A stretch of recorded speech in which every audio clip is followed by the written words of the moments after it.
أفضل الصلاة وأزكى التسليم. أما بعد، أحبابنا الأكارم، ضيوفنا الكرام، إن صح التعبير، نلتقي وإياكم في هذا المقام وفي هذا المكان، والذي بالأحرى نسميه دولة الروح، ولا نكون مبالغين إن قلنا عن هذا المقام وعن أرض توات بأكملها أنها دولة الروح، لأن الإنسان كما سبقني شيخي في هذا المقام قد يسمع الكثير عن هذه المقام وعن مدرسة جدنا وشيخنا الشيخ مولاي أحمد طاهري الإدريسي الحسني السباعي، وقد يكون السمع ليس كالمشاهدة، ولكن يقال من جاهد شاهد. ولربما مجيء ضيوفنا الكرام، وأعتذر وأكون مقصرا في مقامهم إن قلت فقط ضيوفا، فقد حلوا علينا مشايخا كراما، ربما تفرح الأرض بوطئ أقدامهم، وإن سني لنا أن نقبل الأقدام أين وطأت، لأن من حمل العلم ومحبة سيدنا رسول الله صلى الله عليه وسلم ومحبة آل البيت ارتقى به المقام، فهم السعداء لا يشقى بحبهم أحدا. مشايخنا الكرام، حللتم أهلا ونزلتم سهلا في مدرسة عريقة مؤسسها الشيخ مولاي أحمد طاهري الإدريسي، والتي هي الآن تحت إمرة وتسيير شيخنا وخالنا الشيخ مولاي عبد الله الطاهري، الذي يسير على نهج جده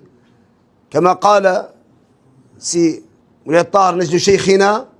وقصدك صحح فالبداية آية تدل على حسن النهاية من بعد. وكما يقال: من كانت بدايته محرقة كانت نهايته مشرقة. فهذه التجليات التي تتجلى بيننا الآن، لأننا نعلم أن لهذا المقام رجاله،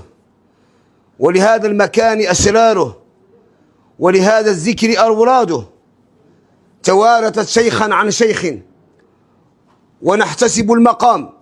كما أسسه جدنا الشيخ مولاي أحمد طاهري الإدريسي، وترك السر باق فيه وارثا عن وارث إلى يوم القيامة، حتى قال في قولاته أن من أتى لهذا المقام يدرس على نية، فإن حتى لم تكن له نية الدراسة درس على نيتنا نحن، فعمت البركة حتى بمن وطأ هذا المقام،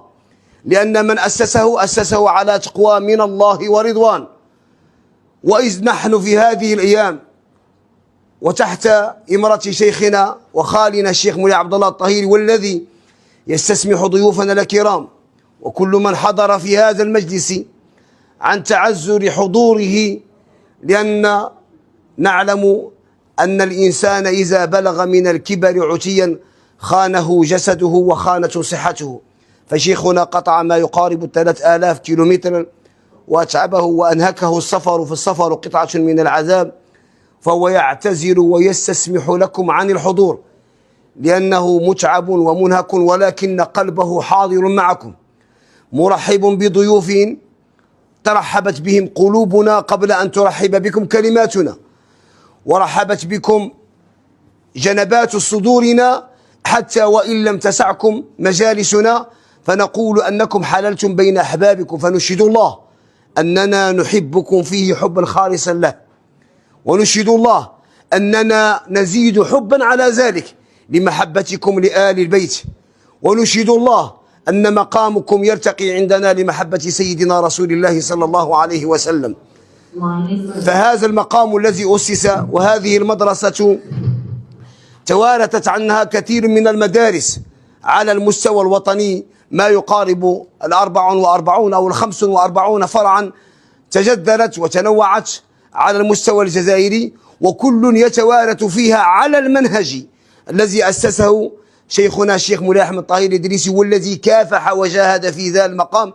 بل على الأكثر من ذلك، أو على الأكثر من ذلك، أنه أسس هذا المنهج، وكان قبل في بداية تأسيسه لم يؤسسه فقط للعلم، وإنما حارب فيه الاستعمار الفرنسي. ولربما خروجه من هذا المقام كان باضطهاد من المستعمر الفرنسي، بعدما شهد منه أنه بت الوعي وبت العلم على تقوى من الله ورضوان، بل على العكس من ذلك دعا للجهاد في سبيل الله ولمحاربة الاستعمار. فعندما تلمسوا هذا المنطق، وعندما عرفوا أن شيخنا ليس كما يقال على المقام على أساس أنه فقط شيخ، ما اسمه شيخ فقط صوفي لا مقام له في الجهاد ولا مقام له في العلم ولا مقام له في الحركة، ولكن عندما أدركوا هذا المقام أن المقام يعتلي وأنه مطبق للمنهج النبوي حاربوه. فكذلك كان بمعية المجاهدين الذين كانوا هنا، وأذكرهم على مقامتهم سيدي المهدي بس حمو الذي هو أكبر المجاهدين ومؤسس لهذا المقام، كذلك لما أدرك الاستعمار هذا الخطر حاربه ولربما قام باضطهاده. ولكن نشهد الله أن المقام بقي عامرا بالسر، فلقد قالها هو في آخر حياته: إن كان جسدنا هنا فالروح لا زالت قابعة في سالي، فالروح لا زالت قابعة في سالي. ونشهد الله أننا كل